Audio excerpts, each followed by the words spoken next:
Being alone, loneliness. Is being alone a bad thing? Is it good for you or is it bad for you? Are you antisocial because you want to be alone? Are you weird? Are you different? Maybe. Is that okay? Yes. It's okay to be weird. It's okay to be different and unique. If somebody calls you a loner, don't worry about it. If somebody calls you a loner, don't worry about it. Wouldn't you rather be a loner and know yourself than be around a bunch of people and try to be somebody that you're not? Wouldn't you feel more comfortable being yourself when you were around those people than having to be somebody who you think they want you to be? Why is being alone considered so bad in today's society? Everybody thinks that just because you want to be alone, that something must be wrong with you. You must be a loner or have a bunch of problems, or nobody likes you, or they even call you antisocial. But why is being alone or wanting to be alone such a bad thing? I love being alone personally. I don't think it's a bad thing. I don't think being alone is bad at all. But if you're alone too much, it can be harmful to your health. It can hurt you. It can hurt your family. Because people that are always alone tend to neglect a lot of the responsibilities in their lives. They don't talk to their family as much, their friends. They don't show up to work as often or don't go to work at all. The dangers of being alone: you can get cabin fever, you can become schizophrenic, your anxiety levels will go up, you'll tend to not want to be around people even more. You'll become addicted to being alone. That's all you'll want. You'll neglect people. You'll neglect people that meant something to you. A relationship, friends, your family. Maybe neglect your pets. You may become a totally different person. You may like who you are. You may like the growth that you've grown. You may like the new person that you become, but people in your life may not like the new you.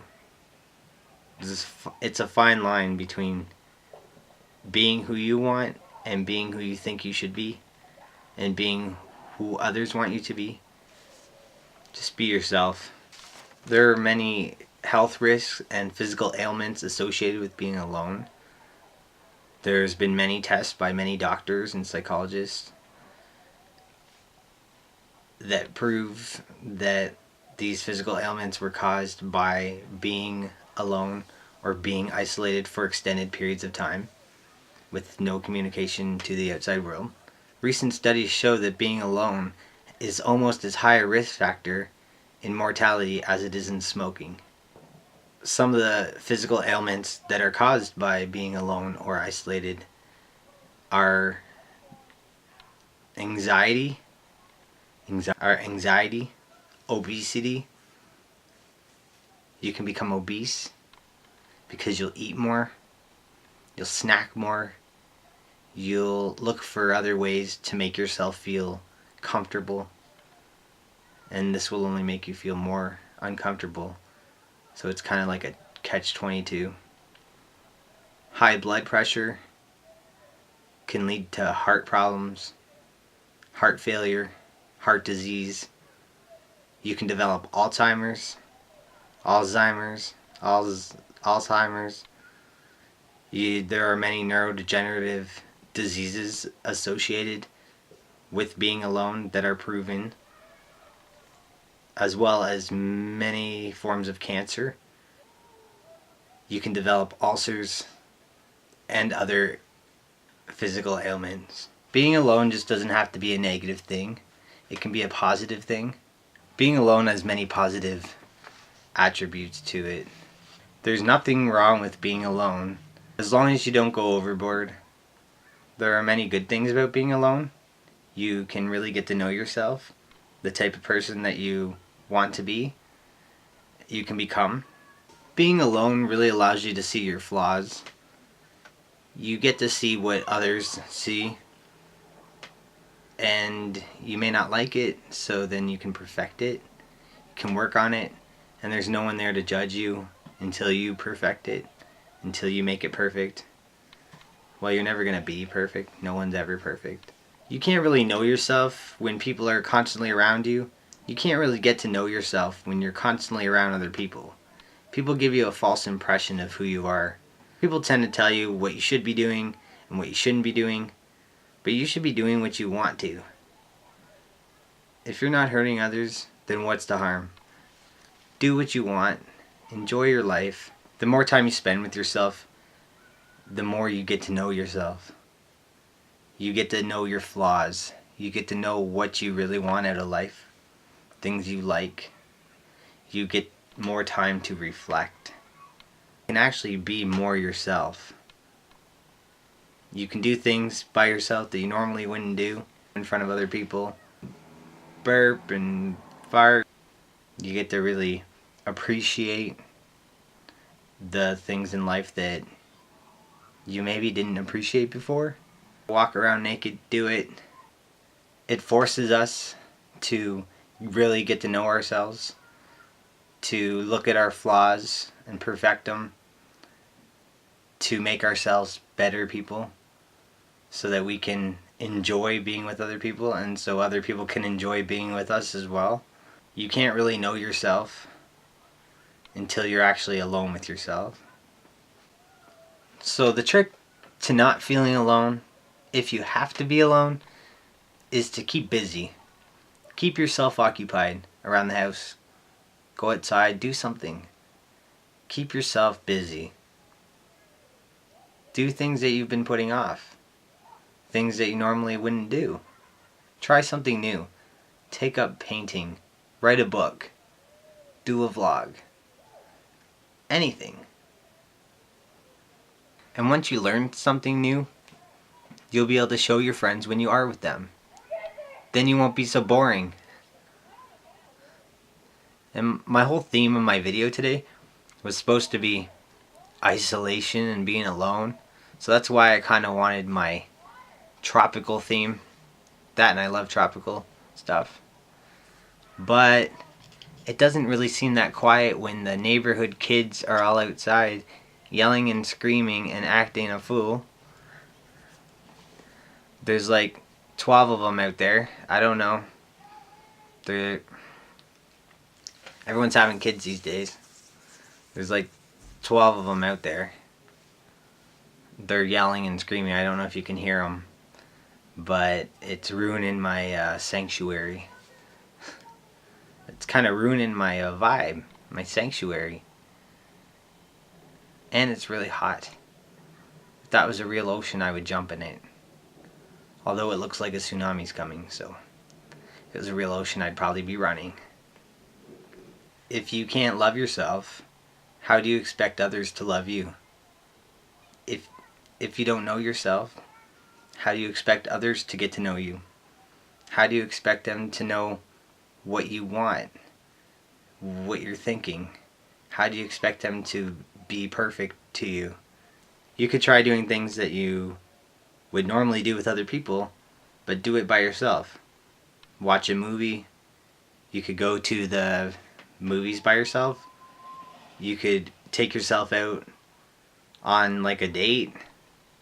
Get to know yourself better. And that's not dirty. If you're one of those people that need people around you at all times, there's some things you can do to still feel like you have that company. You can get a pet, like a goldfish or a dog or something to keep you busy, hamster. I wouldn't say goldfish. They're kind of boring. Goldfish are boring and they die. So really don't get a goldfish. You can get a bird. But what are you going to do, watch it fly around? I'd say get a dog, but if you want to be alone, a dog may not be the best option because they are kind of needy. Whereas cats are more independent. They like being alone. Cats have no problem being by themselves.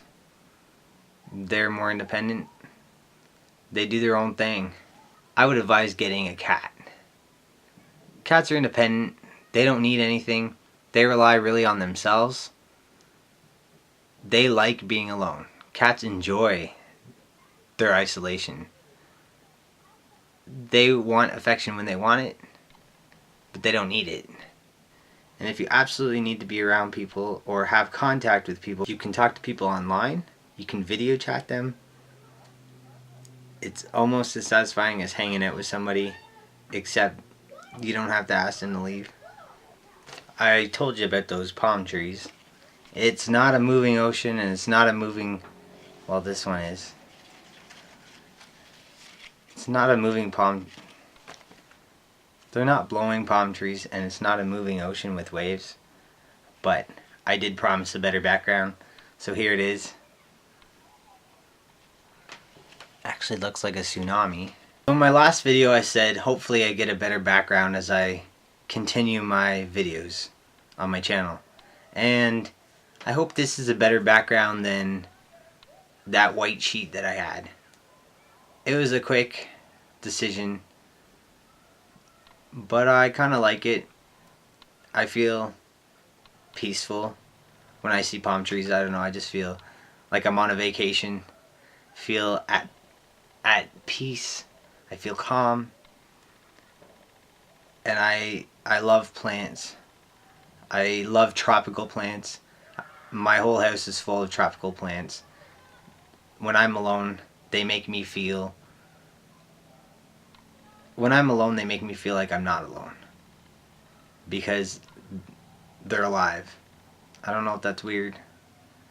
But I feel like I'm not alone because there's something else living around me. And I watch it grow as I grow. Is that dumb? So how to be alright with being alone. I'm alone most of the time. And I enjoy it. Most of the time it's by choice. I choose to be alone because I function better alone. Some people need to be around people all the time. Some people need that emotional connection, that interaction. And then there's others that don't really need that. I don't get my fulfillment out of life by being around a ton of people. I don't need people to tell me how I feel and to validate it. I decide how I feel. I decide what makes me happy.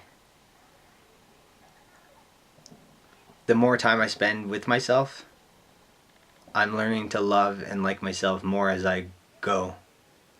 I'm learning to love and like myself more as I get older, as I grow and learn. I'm liking being by myself more and more. I've deleted so many people off Facebook, at least a couple hundred people that I had never talked to, that never talked to me. And I even posted, I said, if you're not going to talk to me, please do me a favor and delete me so I don't have to. Because why do you need to be on there anyways? I just do better by myself. I prefer to be by myself. I love being alone. I prefer being alone than to being with people. But sometimes I still miss that connection, that interaction that a phone call or the internet can't give you. I need the interact. I think everybody needs the physical interaction of being with somebody, whether it's talking face to face or shaking a hand or getting a hug or just hanging out. I'll be doing a whole nother video about depression and antidepressants and things like that. They kind of go with being alone, because a lot of people that are lonely or that are feeling that they're alone suffer from depression, and a lot of people that suffer from depression are usually put on antidepressants. Even though I was never alone, I always had people around me, I always felt alone.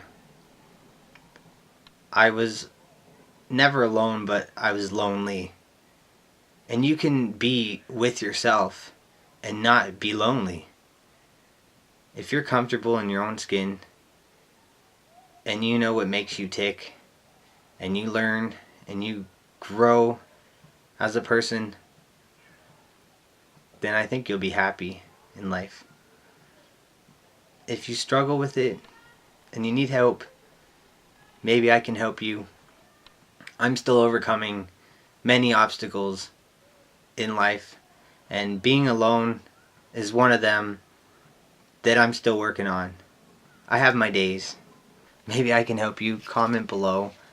I'll try and give you whatever advice you need to make you not go home and cry. Even if you don't want to be alone and you want to be with people, you should still be taking some time out of your day to be by yourself. Take 5 minutes out. Have a little bit of reflection time. Take 10 minutes out. Go for a walk. Think about your day before you go to bed. Think about your day before you get up. Reflect on it. Better yourself. And improve. So I just really wanted to take the time to say thanks to everybody that's been watching. I'm trying to grow my channel. This is only my second video. So I just really wanted people to hear what I have to say. Get my voice out there. Get heard. Let people know that it's okay to be alone. Don't worry about it. Enjoy being with yourself. Enjoy loving yourself. Have a good life. So I hope this video helped. So if you liked this video, please like this video, subscribe, and comment below. And I'll get back to you as soon as I can. And I will try and help you. If you have any questions, I will answer them. Gotta go. Peace. Thanks a lot, everybody, for watching. This has been another episode of smugKnowledge.